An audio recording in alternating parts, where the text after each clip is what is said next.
बिस्मिल्लाहिर्रहमानिर्रहीम। अस्सलाम वालेकुम। 6 लाख बमुकाबला 6 लाख तारीखी मार्का होने जा रहा है ईरान में, और ये फाइनल लड़ाई होगी।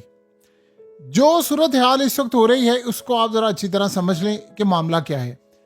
देखिए, इस वक्त सिनेरियो ये बना है कि 6 लाख बमुकाबला 6 लाख क्या है। अमेरिका की 6 लाख फोर्सेस को इस वक्त तैयार किया गया है। अमेरिका के पास इस वक्त जो एक्टिव ट्रूप्स हैं वो तकरीबन आप समझ रहे 14 लाख हैं। 14 लाख से 15 लाख के करीब हैं।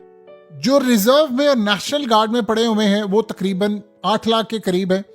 तो 14 लाख और तकरीबन 8 लाख, ये आप समझ रहे 22 लाख।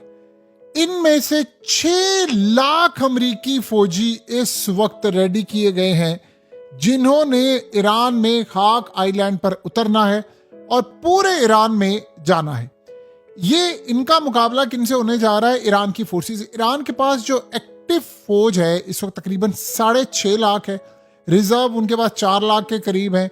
तो आप ये समझ लें कि 11 लाख 10.5 लाख के करीब उनके पास है। और फिर उसमें ये ज़हन में रखिएगा कि उनके पास वेल ट्रेन्ड आर्मी और ये तमाम चीजें। अब होने क्या जा रहा है?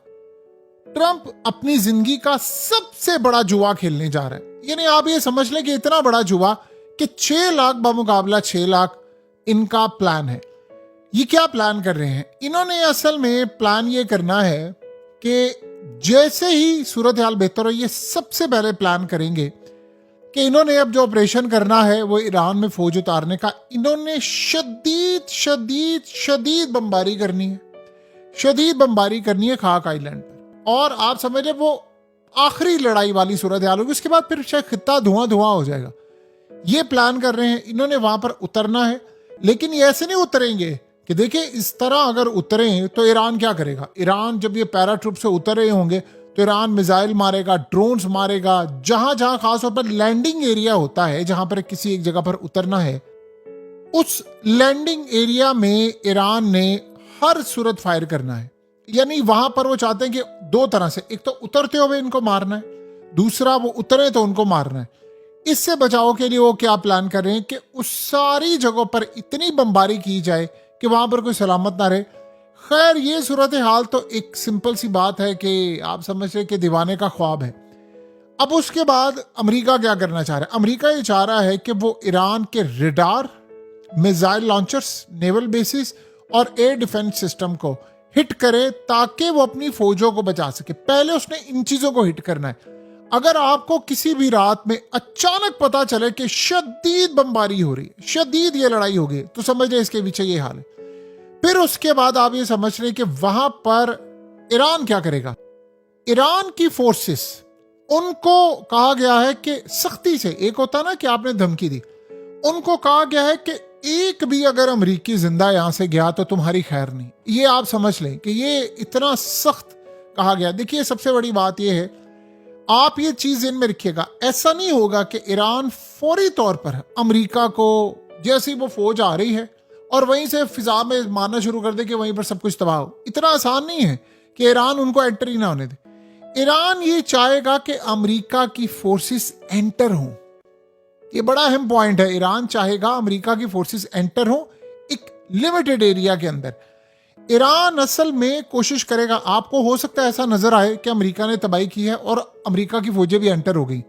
आप ये मत समझिएगा कि ईरान ने उनको मारा नहीं। ईरान चाहेगा कि उनको एंटर होना। जैसे अफगानिस्तान में क्या हुआ था, अफगान जंग में अफगानिस्तान पहाड़ों में चले गए थे अफगानी सारे, ये तालिबान। उन्होंने अमेरिका को एंटर होने दिया, शक किया कि आप अंदर आओ फिर हम मारेंगे तुम्हें। उनको तो टाइम लगे, इनके पास असला है। वो चाहेंगे कि अमेरिकी आए और उसके बाद एक दफा आइलैंड में आ जाए तो इस आइलैंड के तो किंग, तो जाहिर सी बात अपने मुल्क का तो किंग, हर कोई वो सिटीजन ही होता है, फौजी होते हैं, उनको तो ट्रेनिंग दी गई है।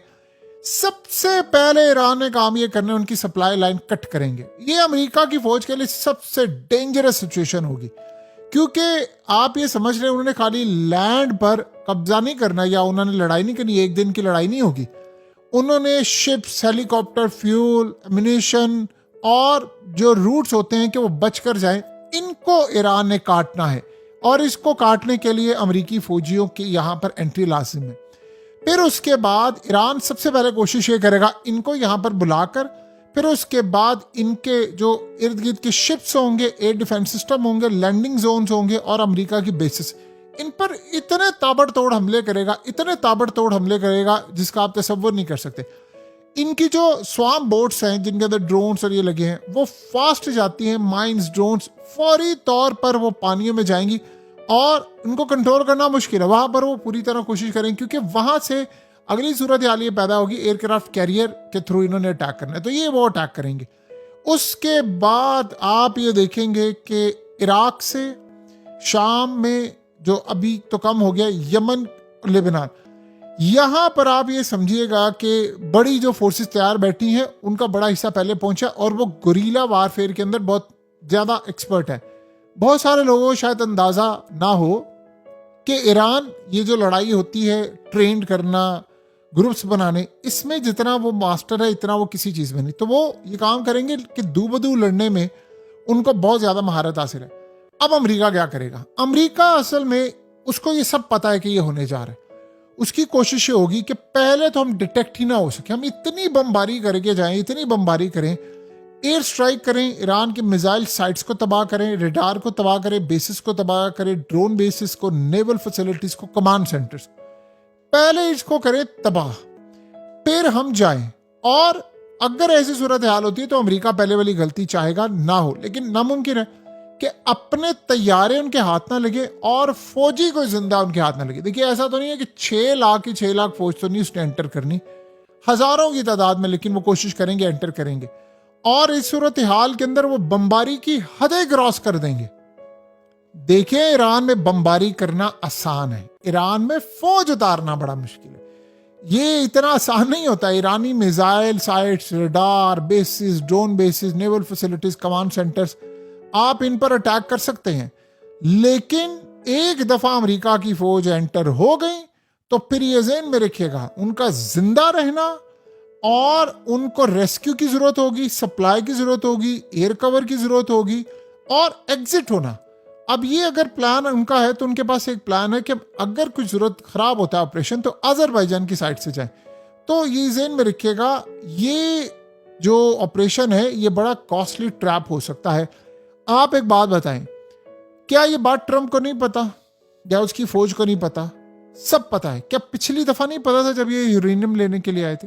तब भी सब पता थी। फिर मसला क्या है? उनको एक एक बात अच्छी तरह पता है, लेकिन वो तैयार हैं। क्या पिछली दफा हेलीकॉप्टर्स उन्होंने अपने तबाह नहीं किए, बहुत सारे ईरान ने तबाह नहीं किए, सब पता है उनको, एक एक चीज का पता है, लेकिन उसके बावजूद सूरत हाल आप सबके सामने है। तो सिचुएशन क्या है? सिचुएशन इस वक्त ये है कि चीजें आपको बहुत ज्यादा खराब नजर आती हैं, बहुत ही ज्यादा चीजें खराब नजर आती हैं, उसको आप तसव्वुर नहीं कर सकते, लेकिन उनको अचीव करना है। देखें इस बात को समझे, ईरान रुक नहीं पा रहा, अब नाए हॉर्मस वो छोड़ नहीं रहा, मुआहदे में वो पीछे नहीं हट रहा। इसको याद रहे किसी ना किसी जगह लगना है, या ईरान जीतेगा या अमेरिका इजराइल जीतेगा, किसी एक जगह लगना है। अब मसला ये है कि जो साइन किए थे डोनाल्ड ट्रंप ने वो कॉस्टली हैं, सबसे ज्यादा दुनिया के महंगे तरीन साइन, बाकी ममालिक मान गए थे, लेकिन ईरान असल में उन्होंने कहा था अब नाए हॉर्मस। अब ट्रंप पछता रहा था। देखिए ट्रंप ने पहले जो कहा था जब जंग 40 दिन हुए थे तो उसने कहा था ईरान को 22वें 24वें दिन से उससे पैगाम भेजना शुरू किए कि मैं ये जंग बंद करना चाहता हूँ, फलाना ये वो। तो ईरान ने शराइत दी, ट्रंप नहीं माना। करते करते 40वें दिन आकर 39वें दिन उसने कहा कि मैं मानने को सारी शराइत तैयार हूँ, सब कुछ ये जो पेपर में आया। तो जैसे उसने कहा ईरान ने जंग रोक दी, उसके बाद वो मुकड़ गया। फिर मुज़ाकरात, फिर आज कल, फिर होते होते होते एंड तक साइन में वो फिर अल्टीमेटली सारी शराइत आ भी गई। फिर अटैक भी होता रहे, सीज फायर भी होता रहा, अटैक भी, सीज फायर, फिर उसने साइन कर दिया, फिर वो नहीं मान रहा, अब वो फिर नहीं मान रहा। अब व्हाट नेक्स्ट, क्या होगा? ये सिचुएशन है। सो अमेरिका के लिए ये चैलेंज था, है और रहेगा। अब यहां पर ट्रंप ये समझता है कि ये तो अगर रहा तो फिर अब तो मुज़ाकरात उसने कर दिए, ये तो फिर यही रहेगा, तो फिर क्या है? फिर ऑपरेशन। देखिए इसराइल उसको कह रहा है कि इस ऑपरेशन में वो हिस्सा लेना चाहते हैं। ये बड़ा तबाहकुन ऑपरेशन होगा, बहुत ज्यादा। आप जितनी मर्जी बमबारी करें, आपने अफगानिस्तान में कम की थी, आपने ईरान में ऑलरेडी कम की है, यहां आपके फौजी नहीं बचेंगे। और ईरान ने ये तो एक वो सिनेरियो है ना कि जो नजर आता है। सोचो उन्होंने क्या कुछ प्लान करके रखा होगा। और जो पिछली दफा अमेरिका की फौज उतरी थी यूरेनियम लेने, उन्होंने जो वहां पर तबाही की, वहां पर जो उनके साथ मुकाबला हुआ, उससे ईरान ने बहुत कुछ सीखा है। उनके जहाज उतरने की टाइमिंग, ये वो सब कुछ। तो अब आप याद रखिएगा, अमेरिका के लिए इतना बड़ा